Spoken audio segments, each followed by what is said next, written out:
The Economic and Financial Crimes Commission, EFCC, says it has not declared the immediate past governor of Zamfara State, Mohammed Bello Matawalle, wanted, contrary to news reports by some media outlets.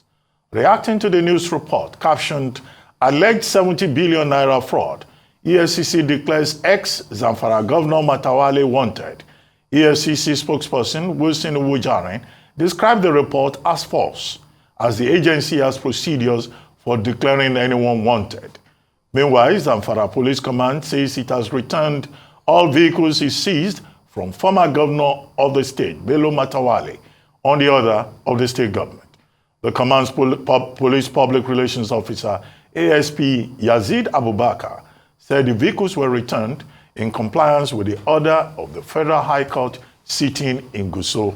The court, presided over by Justice Aminu Bapa Aliyu, had on June 15 ordered all security agencies that removed the vehicles from Matawalle's houses in Gusau and Maradun to return them within 48 hours. Joining us now on the morning show is Ibrahim Dosara, Zamfara State Immediate Past Commissioner for Information. Good morning, Ibrahim Dosara, and thank you very much for joining us on the morning show. Good morning, Arise News. Well, first, we were told that Governor Matawalle made away with government vehicles and that on the orders of the state government, or specifically the state governor, Governor Dauda Lawal, that the vehicles were asked to be retrieved. But now we've been told that the police command in Zamfara State has had to return the vehicles on the orders of a federal high court, and that it is not true that the EFCC declared former Governor Matawalle wanted. So much within the space of how many weeks now as he left office. What really is the problem? What really is the truth? Well, it is always one thing to lead people, and it is always another to see what impact your leadership has done to the people. The issue of governance in Zamfara State under Matawalle has done very well to the best of our ability. We tried as much as possible, if people could remember, within the 100 days of his office, there was disquiet in terms of attacks, in terms of killings and kidnapping of people. And that issue was maintained until when some outsiders and inside collaborators sabotaged that effort of His Excellency Bello Matawalle. And what happened was the political intricacies which led to the losing of election by Governor Matawalle, and the vendetta that came after against Matawalle from the opposition. And everybody knows that whoever ruled a state, at the end of the tenure, he do certain parting gifts. He do also give what we call severance allowances to people that helped him work and provide good governance to the people. But to our surprise, this administration, when it came on board, it declared that Matawalle took away 17 vehicles of government. And this is not true. Thereafter, the governor declared that the former governor should return the vehicles, but without notice, without any official letter communication with the governor. We just saw that the police invaded his house, broke into the house, and carted away all the vehicles he has. In fact, about 53 vehicles were removed from his house. in both Gusau and Maradin. And when they were talking about 17 vehicles were removed from government, and now they took away about 53 vehicles. So you can imagine the kind of leadership that is coming on board. If at all the former governor has done anything wrong, we expect the incoming governor to take the matter to court so that it will be addressed according to the law as provided in the Constitution of the Federal Republic of Nigeria. Not only that, many of us who are given personal official vehicle for us to use, and after which we were given as a kind of auction. We bought the vehicles, we paid, and now the vehicles were seized by the incoming, the present government. Most of the commissioners, most of the public office holders that worked with Matawalle had their vehicles seized, including myself. So there has never been justice in this way. And following that, His Excellency, the former governor, had to approach the court to address the matter. And that was what led to asking the security that were involved in taking away those vehicles to return them. And we thank God the court has done justice, and those vehicles are now being returned back to his office. It's only the vehicles that were seized from individual former commissioners that were not returned yet, and we are hoping the government of Dawda Lawal will return them to us so that we'll continue to make use of them in the interest of justice and fairness.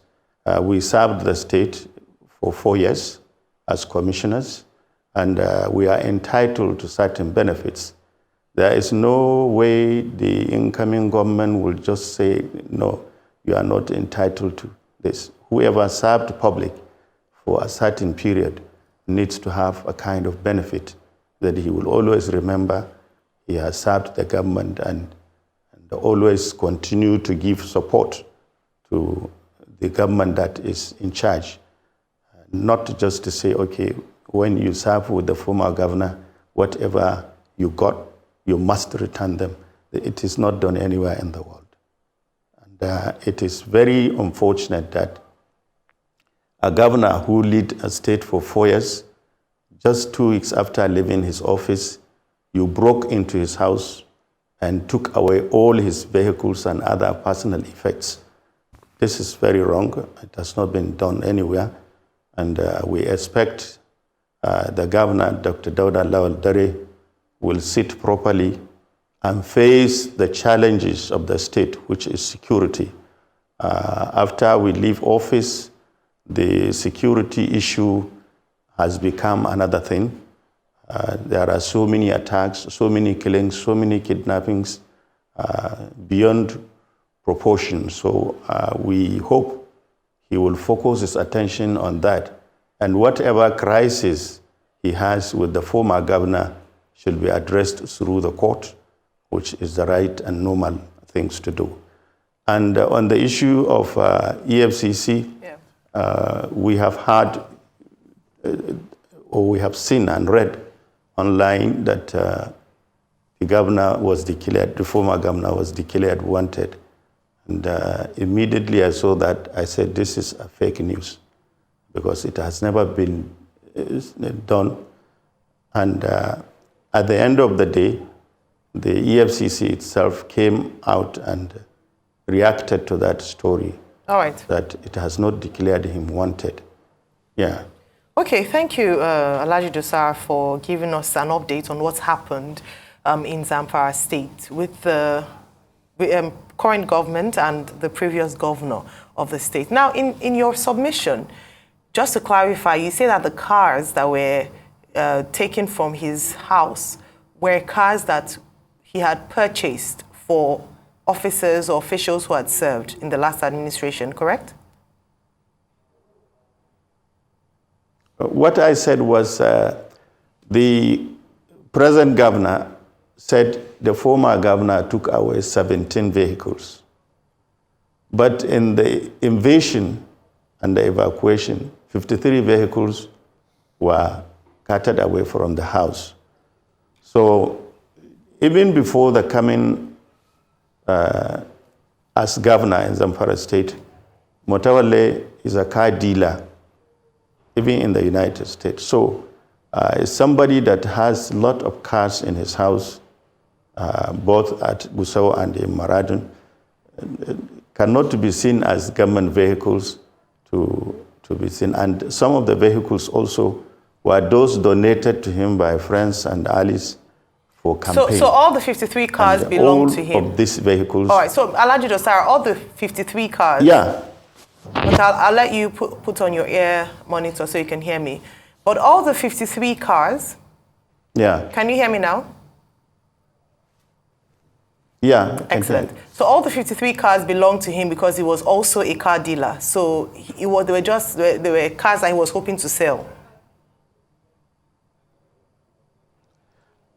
Like I said, some of these cars are those in his company, and some of these cars were those that were donated to him and the president for campaign. You know, he was the coordinator in charge of Northwest for Tinubu campaign. And a lot of friends, well-wishers, and allies donated some cars to him. That is why the number of vehicles were many in his house. And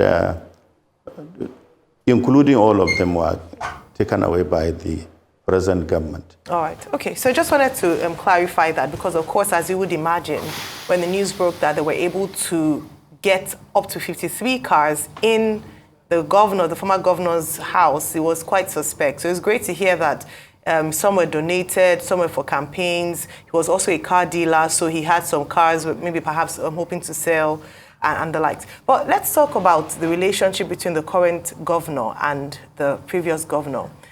Why would you think this is a targeted attack at former Governor Matawalle?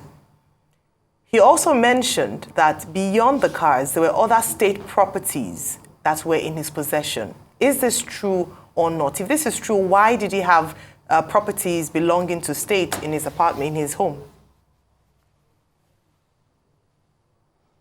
Well, you see, in any state, you can make inquiry. When a governor is going, he has certain vehicles that he should be allowed to go with. And that is done almost everywhere. And this is why even the nation's policy says you need to change even some of the vehicles annually for the former governors. So those are the vehicles that His Excellency, the former governor, was able to take away. And when the present governor came on board, he said those should be returned. I don't see that happening. When Governor Matawalle took over from Abdulaziz Yari also had such arrangement, and there was nowhere Matawalle asked Abdulaziz Yari to return such vehicles that are entitled to him. Okay, you said there were vehicles used for campaign. I've got two questions. You said there were vehicles used for campaign, but why were they not branded? Sorry? You said there were vehicles used for campaigns, but why were they not branded?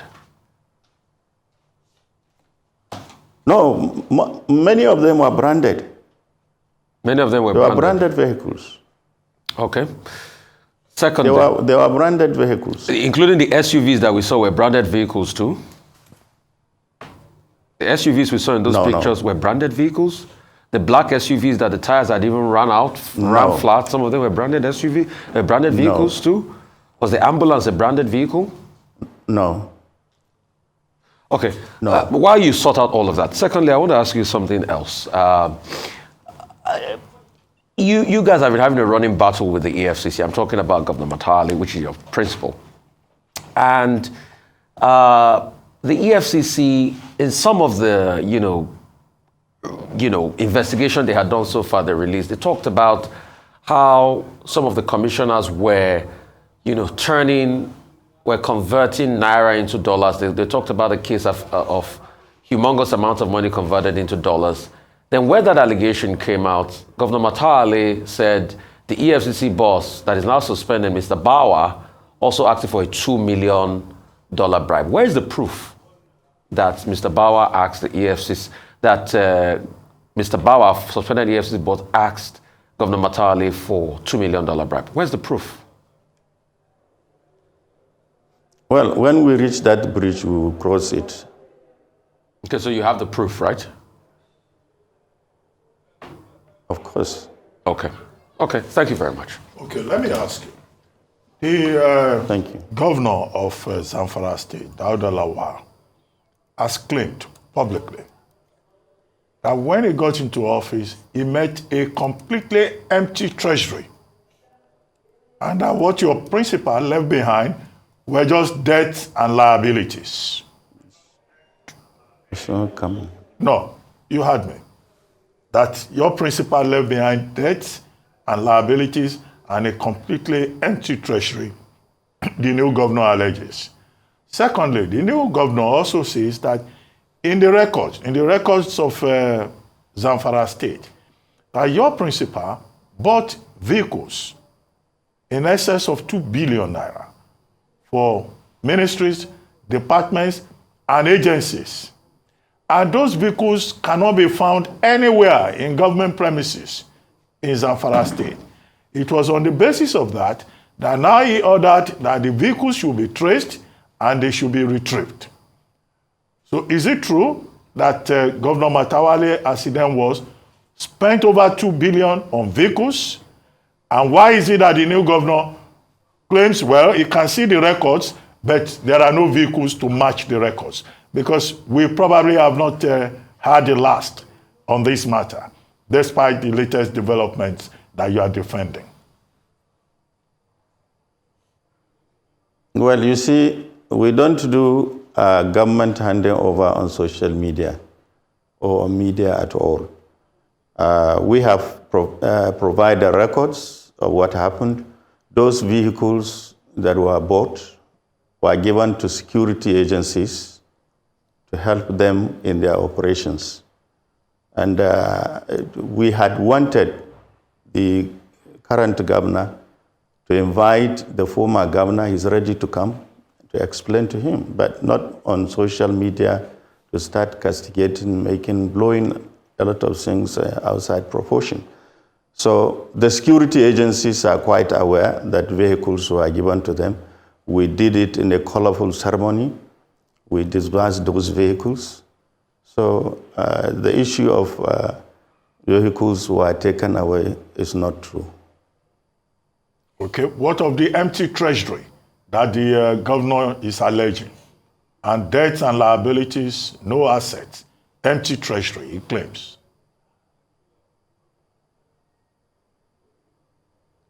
Well, the issue of funds, everybody knows Zamfara State is a state that has no internal revenue base. We generate nothing more than 200 million every month as internally generated revenue. And the state allocations from the federal government is mostly going into the debt servicing because we inherited huge liability and even the money is being deducted from source. So the little money that was coming to Matawalle was being used for salary. Even we had to borrow money to make salary every month. So there is no how somebody can say the government has left empty treasury and money has been squandered. It is not true. It is not true. Okay. What we did are there on ground. People can go and see by themselves. And also, all the money we received can be seen on record. And the way the money is expended can be seen on record. So there is nothing controversy in this case. Okay, no controversy in the case. So let me just ask you, Ms. Alhaji Dosara, with regards to, I know the EFCC have come out to debunk the story with regards to the 70 billion, Governor Matawalle being investigated for 70 billion misappropriation of funds. But also there was a counter statement by, and I want to find out whether it's true or not, that the reason why it seemed like the EFCC had targeted Governor Matawalle was that he had refused to give bribe to the now suspended EFCC chairman, Abdul Rashid Bawa. Is this statement true or not? Or everything in its entirety was false? Was there pressure from the EFCC to the former governor to bribe, to give a certain amount of money, and was there any conversations around that? Just to clear the air. Well, you see, an allegation can never be true until it is proven in the court of law. And what Matawalle is saying is that if he is being alleged of taking public funds, let them go to court, let the court investigate and find out what really happened. So we are not saying we are above the law, but we are saying let the law take its course, let everything follow due process. You cannot just go on social media to judge somebody. It has to go under the processes of legal processes to determine whether somebody is wrong or right. Okay, real quick. So that's why this issue is before the legal, it's a legal matter. Okay. And that cannot be discussed just on media.